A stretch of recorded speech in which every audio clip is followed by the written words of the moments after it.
Well, thank you. And I think we've got somebody here in the audience that really wants to ask you a question. Joe Mitchell's got a question for you. Hi, Joe. Yeah. Hey, Mr. President. Thanks for being here tonight. Thank you.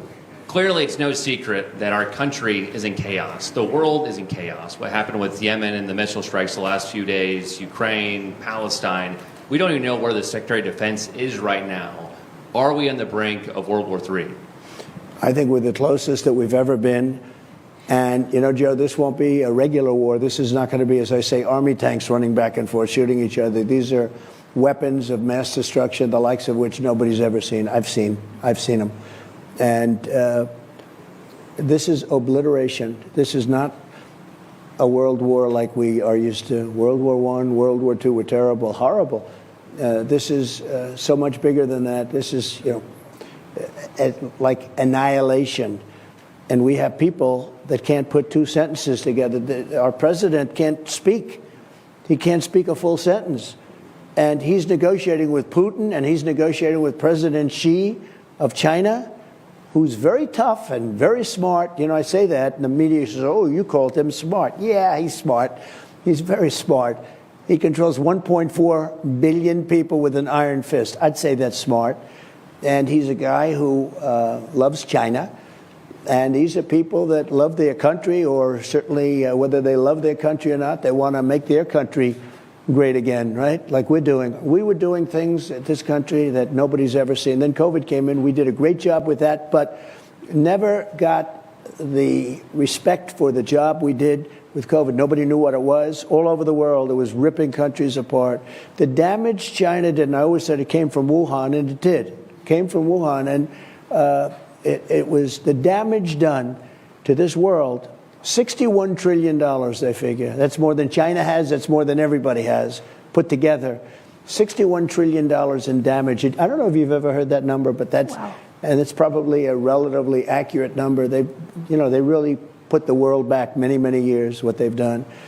And it's so sad to see that. But nobody's ever done the job. You know, we rebuilt the military. We gave the largest tax cuts in history. We gave the largest regulation cuts in history. Even from a health standpoint, right to try. We did right to try. That's space age stuff. We have the best labs, the best doctors in the world. And we'd have things that won't come out for 4 or 5 or 6 years. They won't be approved. And I got it done. And they've been trying to get that done for 54 years. I got it done. And it saved thousands and thousands of lives. You know, nobody wanted it. The health companies didn't want it. The labs didn't want it. The doctors didn't want it. And the country didn't want it because everybody felt they were going to have liability. I got everybody in a room. The insurance companies didn't want it. I got them in a room. I said, look, the patient.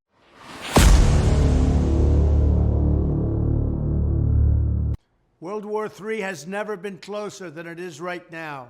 We need to clean house of all of the warmongers and America last globalists and the deep state, the Pentagon, the State Department, and the national security industrial complex.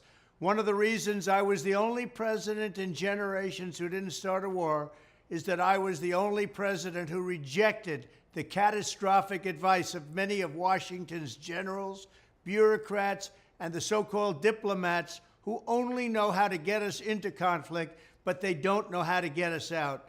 For decades, we've had the very same people, such as Victoria Nuland and many others just like her, obsessed with pushing Ukraine toward NATO, not to mention the State Department support for uprisings in Ukraine. These people have been seeking confrontation for a long time, much like the case in Iraq and other parts of the world, and now we're teetering on the brink of World War III. And a lot of people don't see it, but I see it, and I've been right about a lot of things. They all say Trump's been right about everything.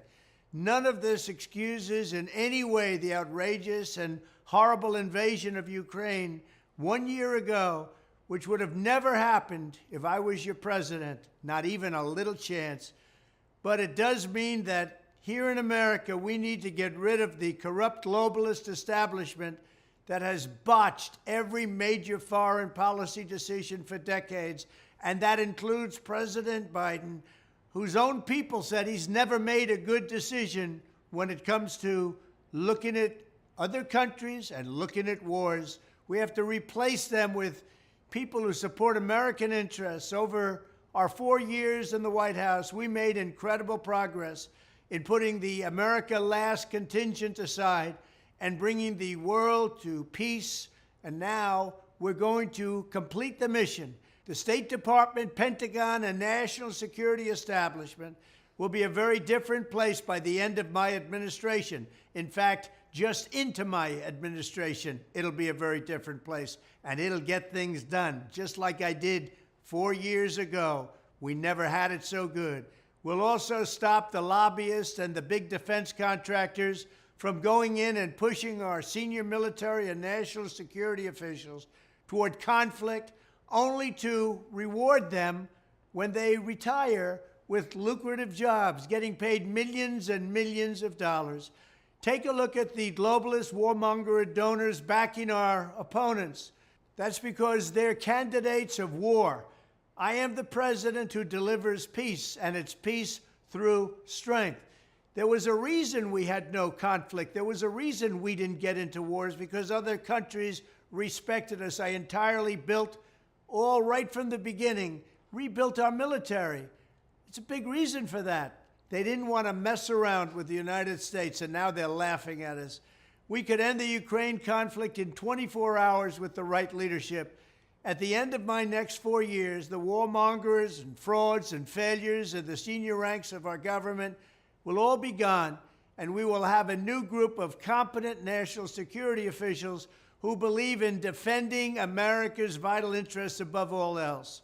Thank you very much.